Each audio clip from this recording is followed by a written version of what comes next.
Gusto ko mag-good vibes kayo eh. Magkano na utang ng Pilipinas? O, pasok. Lumobo na sa 19.07 trillion pesos ang utang ng Pilipinas. O, 19 trillion ang utang ng Pilipinas. Mantakin mo. Kung makaisip ka ng mga programa, magpapalipad ka ng racket, tapos inuutang mo lang yung pera. Para kang umutang ng pera sa kapitbahay mo para meron kang ipang bingo. Diba? Ulul talaga eh. 19 trillion na ang utang natin. Oh, noong 2024, mga bossing, ang budget natin tumaas ng 3 trillion. 2025, ganun pa rin. Ngayong 2026, ganun pa rin. 2027 na budget natin, yung proposed nila, mas mataas na yata yan ng mga daan-daang bilyon. Sa dami ng mga pera na yan, pucha, magugulat ka. Walang mga infrastruktura. Walang mga ospital, walang mga eskwelahan, wala. Kahit papaano, nakikita ko dyan sa Maynila, o kahit papaano nakikita ko sa Maynila, meron silang mga bagong eskwelahan. O nakikita ko may mga bago silang mga establishmento. O pero magaling man kasi talaga yung mayor nila doon eh. Balimbing yung mayor nila. O yung mayor nila, ang loyalty niyan talaga nasa syudad ng Maynila. Hindi ko naman siya sisisihin tungkol doon. Oo, ang mali lang naman talaga sa sinabi ni Bongbong is wala siyang nakikitang ginagawang kasalanan si Isko.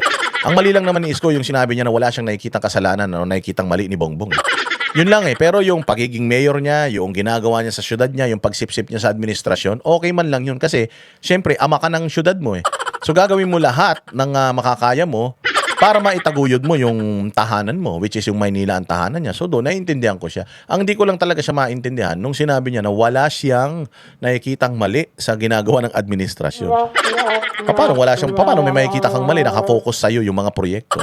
So ngayon, ang nakikinabang talaga ng bonggang-bongga is yung Maynila. Yung syudad ni Mayor Isko. Good job to him kasi napakagaling niya mambola. Mantakin mo, nabola niya si Bongbong para yung mga programa, yung mga pamimigay ng libreng bigas, ilagay sa Maynila. So taas ang kamay natin diyan kay Bongbong. Ay kay Isko. Wala tayong issue niyan. Pero ito na nga, 19 trillion na utang ng Pilipino, wala kang nakikitang pagbabago, palubog pa tayo ng palubog. Tapos isisisi na naman nila yung utang nila na yan kay Duterte. Nung panahon ni Duterte, ganito kalaki inutang, gago. Nung panahon ni Duterte, yung inutang ni Duterte mula sa unang taon hanggang sa 6 na taon, inutang lang ni Bongbong ng 3 taon. Magugulat ka, wala tayong pandemya ngayon. Nung panahon ni Pangulong Duterte, may pandemya pa. May pandemic, libre ang bakuna, libre ang mga ospital kapag na-COVID ka. Oo, pero kaya malaki ang natin noon. Kaya malaki ang ating inutang noon. At saka meron yung unprogrammed funds. Oo. Nung panahon ni Pangulong Duterte, malaki ang unprogrammed funds kasi nga meron tayong krisis na kinakaharap. Meron tayong krisis sa terorismo, meron Maute, ISIS, Marawi, di ba? Tapos aside from that, nagkaroon pa ng COVID. So talagang yung unprogrammed funds ng gobyerno natin, talagang lumobo nung panahon niya. Ang problema, tapos na yung pandemya eh. Tapos na yung pandemya at halos maubos na yung mga terorista sa Pilipinas. Pero mas malaki daw ngayon ang unprogrammed funds. Ipapaliwanag yan ni Aimee sa Vox Populi eh. Gulat na gulat daw siya kasi bakit ganun? Sobrang laki ng unprogrammed funds natin. Wala naman tayong krisis. Wala naman tayong pandemic. Bakit dumoble pa from yung may pandemic kaysa sa ngayon? Paano binulsa? Tarantado eh. Ibinulsa eh. Nitong Hunyo, ayon sa Bureau of Treasury, tumaas ito ng 2.8% mula sa 18.55 trillion pesos na utang ng gobyerno noong Mayo. Katumbas ito ng higit 518 billion pesos na nadagdag na utang sa loob lang ng isang buwan. Imagine. 18.55 trillion. Sa isang buwan, putang ina, nadagdagan ng 1 trillion. Saan dinala ni Bongbong yung 1 trillion sa isang buwan? Nasaan na yung Maharlika Investment Fund? Akala ko ba, pag kami Maharlika Investment Fund na inubos na yung mga pera ng GSI, SS po, taragis yan.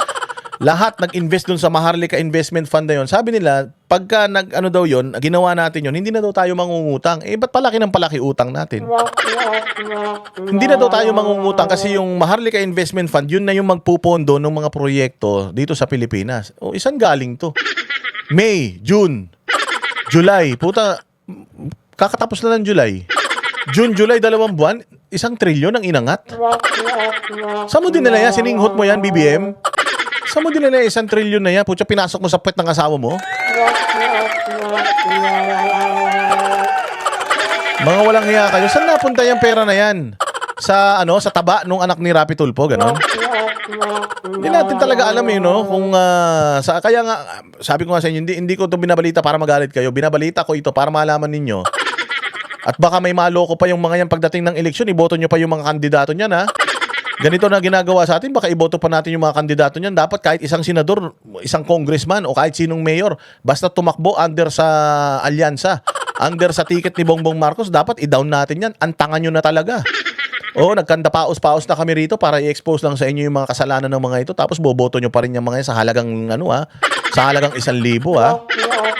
Paano yan, Boss D? Lubog na ba talaga tayo? Oo, simula nung nanalo si Bongbong, lumubog na tayo. Pero huwag kayong mag-alala kasi tayo mga Pilipino, malalakas man ang ating loob, ano man tayo, hindi man tayo basta-basta sumusuko kahit naman ganito kahirap ang buhay natin. Ilang daan taon tayong inapi-api ng mga Espanyol, 'di ba? Sanay tayo sa hirap, sanay tayo sa dilubyo.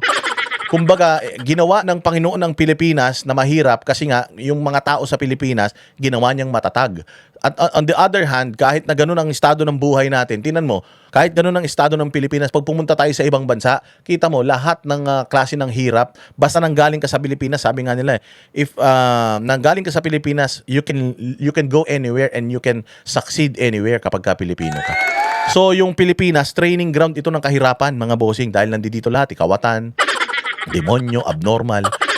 Andi dito lahat. So kapag ka dito, itong training mo sa buhay, lumaki ka, tapos nagpunta ka sa ibang bansa. Pagpunta mo sa ibang bansa, maniwala ka. Ikaw ang pinakamagaling na tao doon. Bakit? Kasi galing ka rito sa bulok eh. So pag nagpunta ka sa isang lugar na may sistema, putya, magfo-flourish ka doon. Ka doon, mag-e-excel ka doon. Magaling ka. Ganun yun. O kaya ayan. So, wag kayong mag-alala kasi tayo mga Pilipino matiisin tayo. Lagi nga tayo nakangiti kahit nga nasusunog yung bahay, nagtatawanan pa yung mga tao. Diba? Hoy, yung bahay nyo nasusunog talaga. Ganun pa yung mga tao, nagbibiruan pa eh. O hindi ba? Nagbubuhos kayo ng tubig, habang pinapatay yung sunog, nag-aasaran po, huy, galaw-galaw, baka may stroke ka. Nagaganunan pa yan. So ang mga Pinoy, talaga yan? Ang tank build tayo. Oo. Para tayong mga tangke na kahit anong ibato mo sa atin, nasasaktan tayo, pero mabilis tayong makarecover. Pagka hindi na yan ang presidente, kapag hindi na si Bongbong ang presidente, sigurado ako, aangat tayo ulit. Kaya lang, huwag kayong tatanga-tanga. Huwag kayong tatanga-tanga, ha? Kasi kapag umangat na tayo, putang ina ninyo, mga bobo rin kasi kayo eh. Katulad ni Pangulong Duterte, umangat na tayo. Putsang ina, biglang binoto si Bongbong. Magnanakaw yung tatay, magnanakaw yung nanay. Anong inaasahan mo? Magtatrabaho ng matino yan? O, ganun yun. So, kailangan tuloy-tuloy. O, limbawa, nanalo si Inday. O, susunod. Kung sino yung mga ikandidato, ikampanya ng mga Duterte ulit, na mga matitino, yun yung ating iboboto. Wag na kayo mag-alala kayo. Sabihin nyo na naman, kasi nga binoto namin si Bongbong dahil kay Inday. Huwag kayong mag-alala. Oo, hindi na mauulit yan.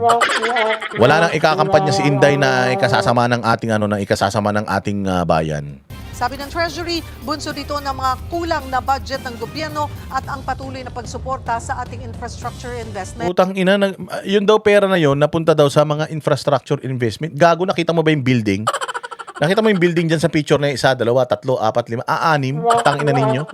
Walang bagong kalsada eh. Yung subway nga huminto na eh. Utang ina niyan eh.